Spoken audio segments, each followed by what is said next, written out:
¿Qué tal? ¿Cómo están, amigos y amigas de esta comunidad? Déjenme peinarme un poquito. Me despeiné al ponerme la sudadera. ¿Cómo están? ¿Qué dicen? Yo sufriendo por la derrota de mis Pumas, pero bueno, ahí estamos, aunque ganen, en pocas palabras. Una relación muy tóxica, pero es domingo, podemos platicarla.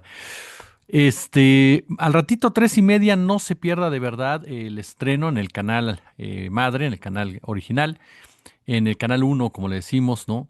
Este, de Ojo al Gato con Nacho Alvarado, 3:30. Vaya análisis en torno a la realidad del narcotráfico y demás. No se lo pierdan de verdad. Y aquí en nuestro canal alterno, espero que les haya gustado la información con Brenda Mata. Vamos a estar haciendo algunos cambiecitos de horario, ¿no? En torno a al contenido de nuestro canal alterno para ir ajustando, sobre todo con el otro canal también, que cada quien tiene su personalidad, tiene su contenido, pero para irles dotando a ambos de esta misma variedad y que no choquen entre ellos. Pero oiga, a ver, ahorita me toca a mí hacer un comentario y vamos a hablar de narcotráfico. Todos sabemos ya, lo dijimos en la semana, hemos subido varios videos al respecto. Tuvimos una muy buena entrevista con el maestro Pepe Reveles respecto al caso de Ovidio, ¿no? Este acuerdo al que llega para aceptar su culpabilidad en 4 delitos. Esto va a traer beneficios importantes para él, entre ellos la reducción de una condena, libra la pena de muerte, que supuestamente era una de las opciones, algo que fue filtrado por la prensa norteamericana, es decir, por el Estado Profundo norteamericano. Y a cambio, pues Ovidio seguramente, ¿no? También, por supuesto, el cuidado de su familia y demás. A cambio, Ovidio dará información. La gran pregunta es, ¿hacia dónde se dirigirá esa información? ¿A la condena de Ismael El Mayo Zambada como tal, ¿no? Aplicarle una condena fuerte al Mayo contra el que supuestamente no tienen grandes pruebas, o a golpear políticamente a la cuarta transformación, o bien, ¿no? En un momento dado, traicionar a sus hermanos.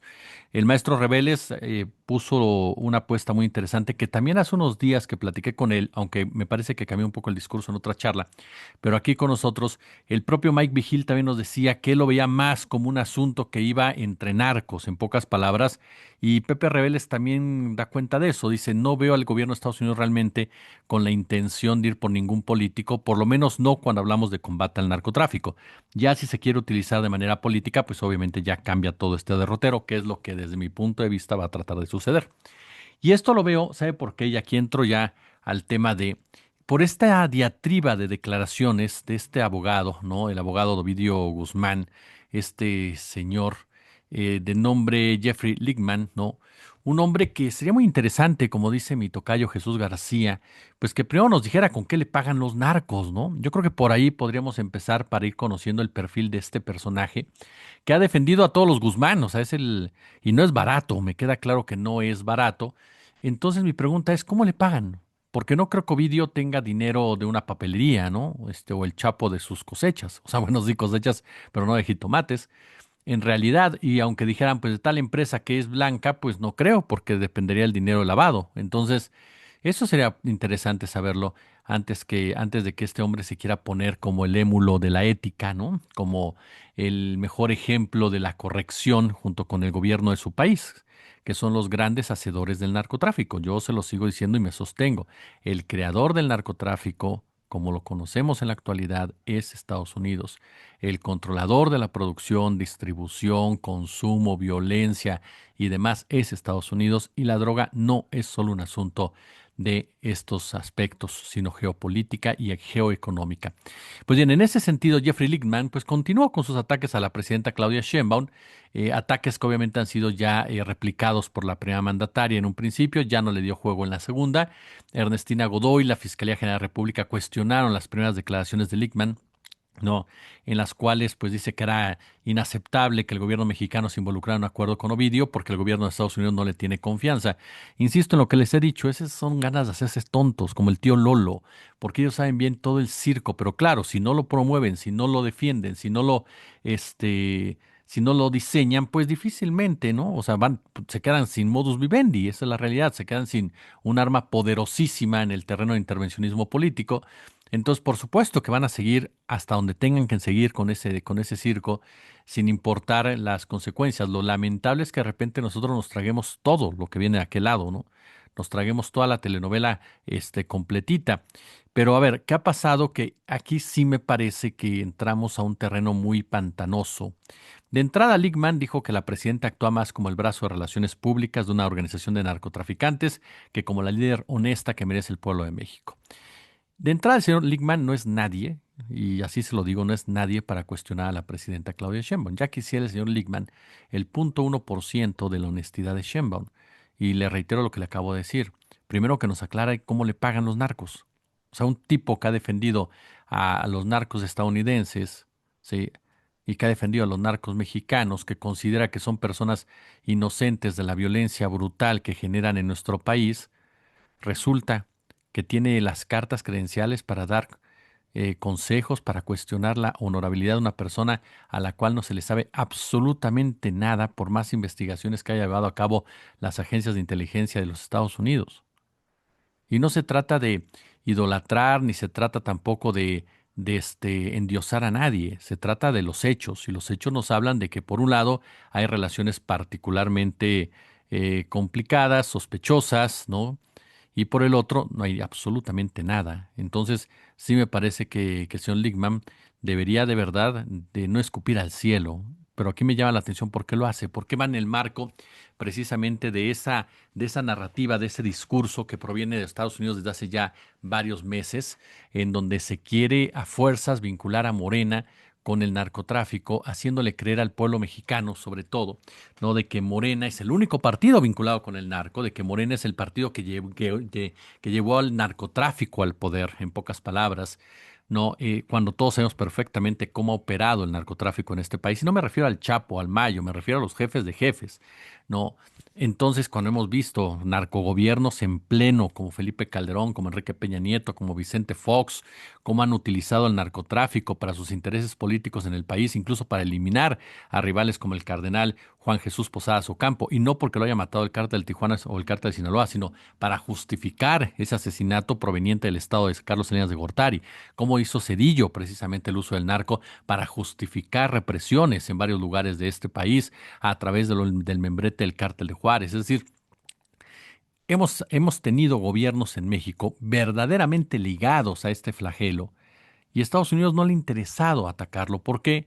Porque esos gobiernos han cedido absolutamente en todo lo que Estados Unidos le ha dicho y por eso Estados Unidos no tiene la necesidad de echar a andar esa arma, esa herramienta que es el narcotráfico. Lo han utilizado para controlar políticamente, lo han utilizado para controlar socialmente. Con López Obrador tuvieron un freno en muchos sentidos y entonces ahora hay que acusarlo de lo que yo soy, un narcoestado, porque aquí lo que hay es un narcoimperio en Estados Unidos y esa narrativa de Lickman va de la mano con lo que la DEA le ha dictado a varios medios de comunicación de ese país y de este, para ir creciendo, increciendo, dirían por ahí, esa idea, ese concepto y de esa manera tener mayor facilidad de poder intervenir en México, en donde empiezo yo a notar, espero equivocarme, pero empiezo yo a notar en Estados Unidos esos procesos de cambio de régimen que quieren impulsar en los países.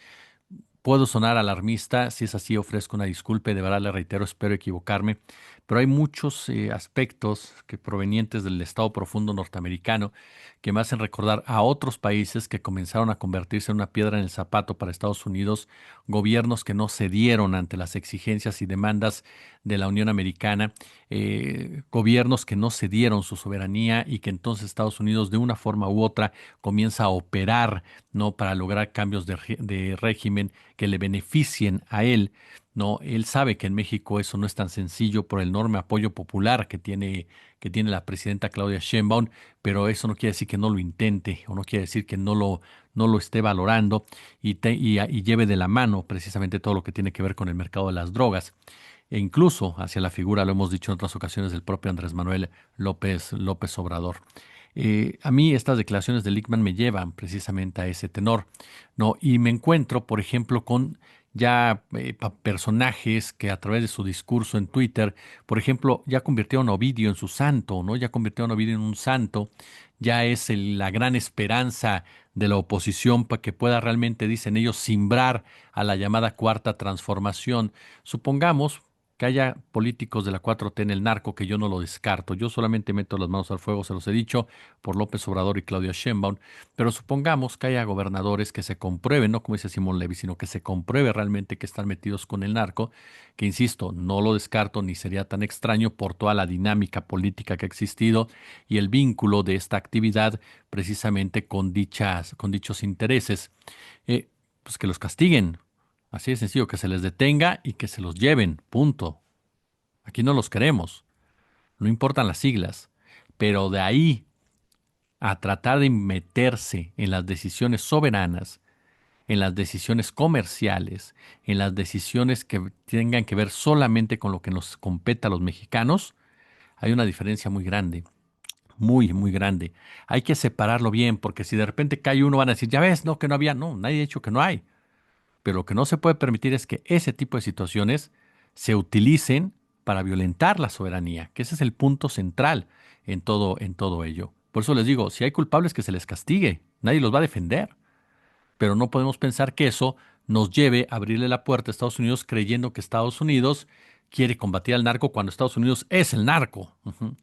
Ya no lo puedo decir más claro. Ahora, te topas con esas narrativas que están siendo ya promovidas desde la oposición. Ricardo Pasco, ¿no? Que es padre de Luciano Pasco, un hombre cercano de Ricardo Salinas Pliego, dice que la ceguera no debe dominar nuestra conducta, no darnos cuenta de que Washington trae un proyecto de cambio de régimen. Ojo con esto, ¿eh? Ojo con esto, con lo que dice un hombre de derecha como Ricardo Pasco, que estuvo en Cuba durante el gobierno de Fox, que tiene contactos en los Estados Unidos, un hombre delirante en muchas ocasiones y que yo creo que no se dio cuenta de lo que escribe. Dice que hay un cambio de régimen, es fatal para el futuro del país. Dice que el error de Sheinbaum de aparecer en conferencia de prensa para negar toda complicidad con el narco, pues tiene razón. La doctora Sheinbaum no tiene por qué salir a decir que ella tiene pactos con el narco cuando no los tiene y cuando su gobierno no los tiene. Si hay manzanas podridas, que se corten, pero no quiere decir que la presidenta sea o tenga vínculos con el narco o que el gobierno federal tenga vínculos con el narco. ¿Cuántos gobernadores de Estados Unidos no tienen vínculos con el narco? Bueno, el propio Donald Trump hizo su fortuna gracias al narco colombiano. Entonces, ahora, vea lo que dice Enrique de la Madrid, ¿no? Me interesa muy interesantes de sus reflexiones, sobre todo la necesidad de iniciar desde ya cambios profundos en la política mexicana a partir del diálogo con lo mejor del oficialismo, de la sociedad civil y de los partidos políticos. Dice que no es sostenible la tendencia actual. Pero, don señor Enrique de la Madrid, ¿por qué no lo ganen votos? ¿Por qué usted y todos los que promueven una intervención norteamericana, porque eso es lo que están haciendo estos dos tipos, promover una intervención norteamericana, no lo ganan en votos, no lo ganan en las urnas? Porque no les importamos el pueblo, les importan las élites, por eso se frotan las manos pensando que Trump va a entrar, va a tumbar a Sheinbaum y entonces van a hacer ustedes una especie de consejo de sabios y van a colocar a uno de ustedes porque de otra manera no tienen forma de llegar al poder, ya no tienen manera. No se vistan de intelectuales, académicos o preocupados por un país que nunca les ha importado más que para saquearlo. Son ustedes un par de cínicos entreguistas y traidores a la patria, como el propio Simón Levy y cuantos más estén involucrados en eso, en ese tipo de promoción. Si no pueden entender en dónde está su responsabilidad al respecto, confirman por qué son enemigos de este país y no promoventes de una mejor calidad de vida. Así de claro. Pero este es el discurso que usted va a estar oyendo de mucha gente, ¿no? Que comentarios y provenientes todos de una élite que está derrotada por un pueblo y que al verse derrotada y sin armas, sin líderes, sin voceros capaces de recuperarse, intenta dar un golpe de esta naturaleza de la mano de un empresario como Salinas Pliego, que tiene vínculos directos con la clase política norteamericana y que de verdad, de una forma u otra, intenta, ¿no? Intenta imponer su voluntad. ¿Eso quiere decir que en México no hay narco? Nadie dice eso. Nadie está diciendo eso. Sino que hay que entender quién maneja el narco. Dejemos de pensar que el Mencho, dejemos de pensar que el Mayo, dejemos de pensar que el Chapo. Son personajes todos ellos. Sí violentos, sí delincuentes, sí que se les castigue. Pero no son los jefes de jefes. Así de claro. El narco viene de Estados Unidos y de ahí se ramifica. De ahí se crean los famosos cárteles, de ahí se colocan a sus operadores, todos con la protección, anuencia, correlación, de políticos, de empresarios, de militares para que puedan funcionar y tengan precisamente un control social de la situación. Una de las ramificaciones, por supuesto, que es los espectáculos. Vea usted lo que pasó hace unos días, cuando es detenido este cantante sonorense Betillo Guerrero, junto a otras 8 personas más en San Cristóbal de las Casas. Hubo un enfrentamiento armado con la policía. Así como lo escuchas, un cantante trae armas y se agarra a plomazos, en pocas palabras, vinculados todos con el cártel de Sinaloa. Vamos a seguir creyendo, pensando que este tipo de canciones, que este tipo de melodías son arte, o sea, son parte únicamente del tema de espectáculos, del tema de la artisteada, digamos coloquialmente, cuando ya hay cantantes armados fungiendo de otra labor. ¿De verdad vamos a seguir comiéndonos esa? Eso es apología del crimen, eso es complicidad, eso es participación directa en una empresa criminal. Eso es lo que son todos esos corridos tumbados, bélicos, narcocorridos y demás. No es una expresión artística, no es una expresión musical, no es una expresión de fondo, es propaganda criminal. Eso es lo que es. Seguimos pensando en hace 20 años, cuando contaban historias. Hemos dejado de lado la verdadera estructura criminal que atenaza todo lo que tiene que ver con el entretenimiento. Y el otro punto, que insisto, nadie niega que hay problemas al respecto. La alcaldesa de Cuitzeo, Rosa Elia Milán, sufrió un atentado en donde, en Michoacán. Una entidad que puede cambiar el poder de manos, puede llegar puede llegar un partido, puede llegar otro, y a final de cuentas, no cambia nada con el crimen organizado. ¿Por qué? ¿Por qué? ¿Por qué puedes detener a quien quieras en Michoacán y no cambia nada? Porque ellos no son el problema. El problema son los empresarios que hacen dinero controlando la economía de Michoacán, controlando la producción de Michoacán, con esa vertiente ilegal que tienen sus propias empresas. El problema son los que generan ganancias con la violencia que hay en Michoacán, con la venta de armas, con los pertrechos y los beneficios políticos con el control social. Ese es el tema. Varios integrantes de la oposición aplauden las mentiras del abogado de Ovidio, ¿no? Mentiras en contra de la presidenta. Y ellos justamente repudian al narco, dicen los panistas, dicen los priistas, como Alejandro Moreno, pero a final de cuentas son parte de ese grupo de traidores quienes están sobando las manos de que finalmente con el caso de Ovidio lleven a cabo una especie de plan para cambiar un régimen en México. Y no porque Ovidio sea un pez gordo, porque no lo es. Así de simple, pero es un buen pretexto. Veremos qué pasa. Veremos qué pasa. Veremos si Estados Unidos simple y llanamente utiliza Ovidio para una cuestión del Mayo Zambada, una cuestión en materia de seguridad para seguir fortaleciéndose en esa narrativa de que están combatiendo a los cárteles. Veremos hasta dónde usa a Ovidio y hasta dónde usa al narcotráfico. Veremos. Pulgares arriba. Dejen su comentario, su punto de vista y como siempre un gusto, como siempre un verdadero, pero verdadero placer. Gracias. Nos vemos al ratito con otro comentario.